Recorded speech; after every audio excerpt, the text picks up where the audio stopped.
Alrighty, so we just got a JP Dokkan data download, and we have a couple of things to cover here that was actually surprising. We have a free-to-play Bardock here. It seems like he will likely become an LR.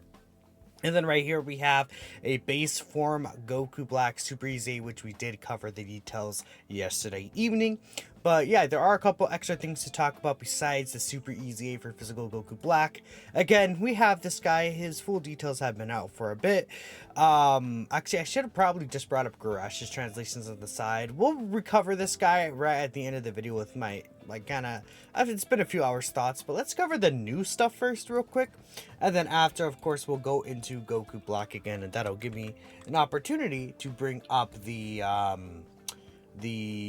translations from Gresh on the side. But let's just hop right into it with the base form Bardock. So it seems like he is a time travelers category leader, and again, if we take a look at it right here, he does seem to have see, base stat 3000, that goes to 9000. Yeah, he does seem to have normal hidden potential system stats. And on top of that, he only has 5 links. I guess to bring up the links here, might as well just bring this version up. It's the same thing. Saiyan Warrior Race, Saiyan Lineage, Team Bardock, Prepared for Battle, and Saiyan Pride. So he does have 5 links, and he has the normal 5000 hidden potential system stats. So that does confirm this boy will 99% awaken into an LR. You can never say 100%, but pretty sure this guy is going to become an LR, and he is part of the story mode. If you take a look here, they even revamped this event for this guy, which is coming out later tonight. Maybe I'll stream this, right? Maybe I'll stream this later tonight, right? I should be streaming more, maybe on Twitch, we'll see, right? But if we take a look here, this event for Bardock does actually come out, and there's like new challenge events, break through the siege and holding the renewal event right there, which gives you a lot of stones and stuff like that, which is pretty cool. But also, again, we got the new story mode stages. Area 35 should be probably out in game already at this point. I'm assuming it should be out. But if you take a look here, campaign to about the Dokkan story mode, Faithful Showdown. Of course, we see the Bardock here, this is probably going to be the thumbnail. Obviously, we see the new Bardock that released here. Talking about his details, I actually didn't really look into them too much. It seems like he gets 80% attack and defense, 20% attack and defense to superclass allies. If there's a wicked bloodline enemy, 80% extra attack, medium chance to crit. If all allies attacking the same turn are superclass, medium chance to do an additional attack. No, an additional attack with a medium chance of being a super, huh? Okay, that's what that is, yeah. Then when performing a super attack, 40% extra attack and defense. So, okay.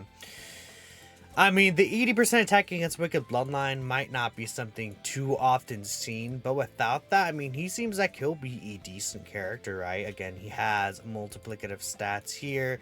He does stack attack, 1 turn defense raise, and then he has obviously just normal. I don't know if it's supreme or anything specifically. I think it's supreme. And he's a time traveler's leader again, so no matter what this guy ends up being, he's gonna be a time traveler's character, which would make a lot of sense. I don't know if Trunks and Broly, yeah, Trunks and Broly are also in time travelers, which makes sense. This is a story mode character. They do also lead time travelers as well, so I guess like these story mode characters in the future may just be time travelers leaders. Sure, it doesn't really mean too much. They're never going to be like 200% leaders or anything that are like super relevant.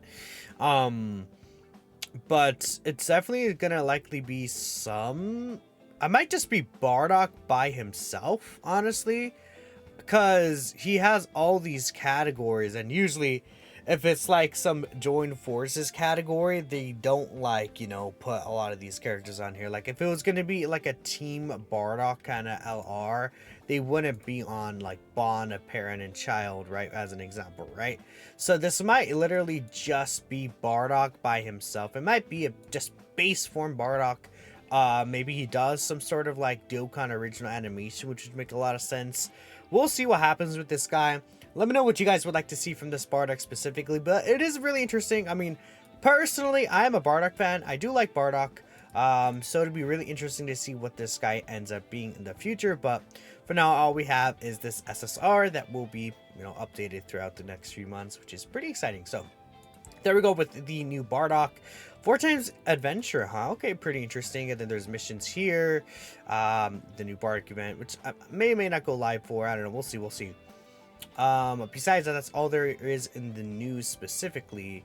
Then we have the upcoming missions here. So we can take a look here at the Dokkan story mode missions, which I guess this might just all go live at 9. I don't know if the story is actually out already. Maybe they're just gonna schedule it for about an hour and a half from now. That's when the Bardock event does reset as well, I believe. It's not actually out in game, so it just, yeah, getting Bardock to super attack 10 and basically rainbowing him, you get a total of about what, like 5 stones here. You get the hidden potential system orb, some, not all of them back, I think.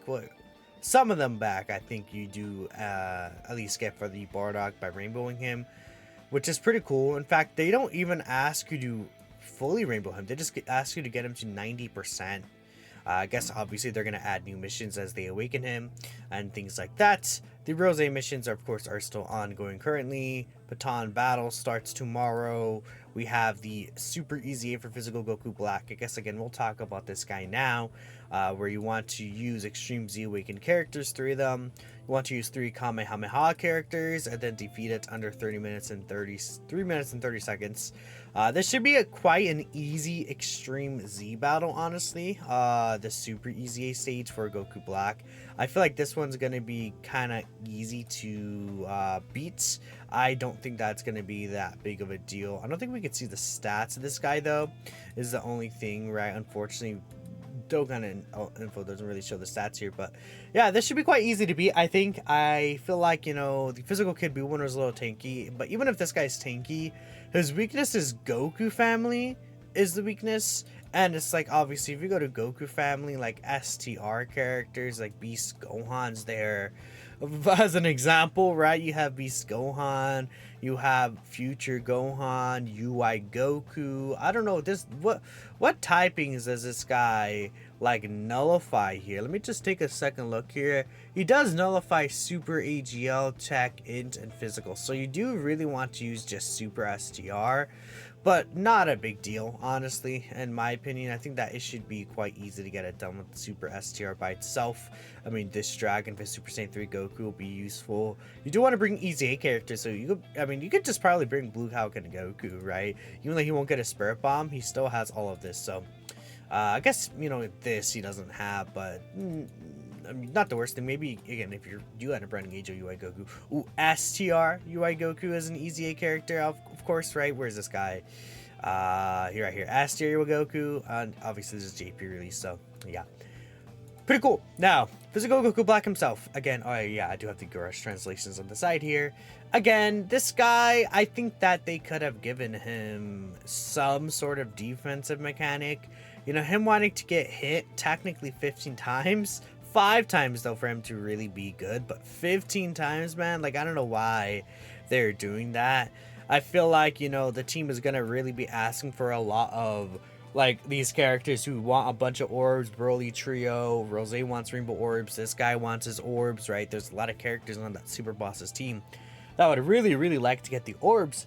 But a good thing that I kind of bring up here is the fact that you know, if we consider like a rotation of this guy and Broly Trio, I think it'd be really good. I mean, this guy and Broly Trio will share. I mean, I guess I think we could bring this up here. They should be able to share a couple of links. They're gonna show like a lot of really good links, right? That's for sure. But like Big Bad Bosses, Fierce Battle, and I think actually that might really be it. Big Bad Bosses and Fierce Battle.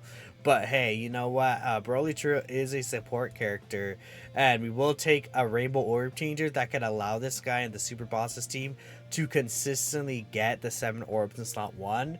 Then these guys could also make physical orbs. This guy can make physical orbs. Super Boss's character for the restriction, right? That's going to be pretty good. And then this guy could sit there pretty in slot 2. These guys also do lower attack on their 12 key. So it could be a thing of, oh, okay, you know, we have 18 key super from this guy. Then they're doing the 12 key super great lower attack, 12 key super great lower attack. If they're at 24 key, they also will give this guy 10% damage reduction. Then after this guy gets a great lower attack, maybe he gets an additional also good great lower attack, and that could be 4 in a turn if you build this guy like full additional.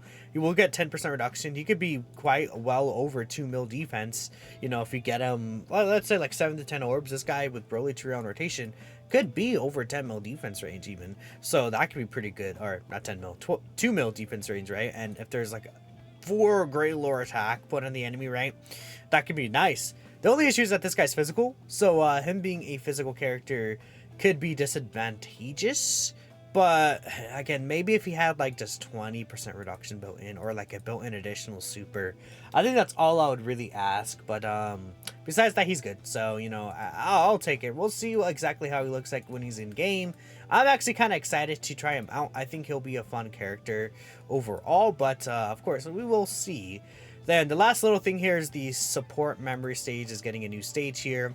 The support memory is if there is a time travelers or fuse fighter category enemy for 4 turns, their realm of gods and then worldwide chaos category allies get 2 key and 20% attack and defense once only, which they basically just added like extra stuff here where, okay, time travelers and worldwide chaos, I guess both get the buff if you're facing, again, like it says here, realm of gods, or if you're facing a fuse fighter category enemy, which is pretty cool.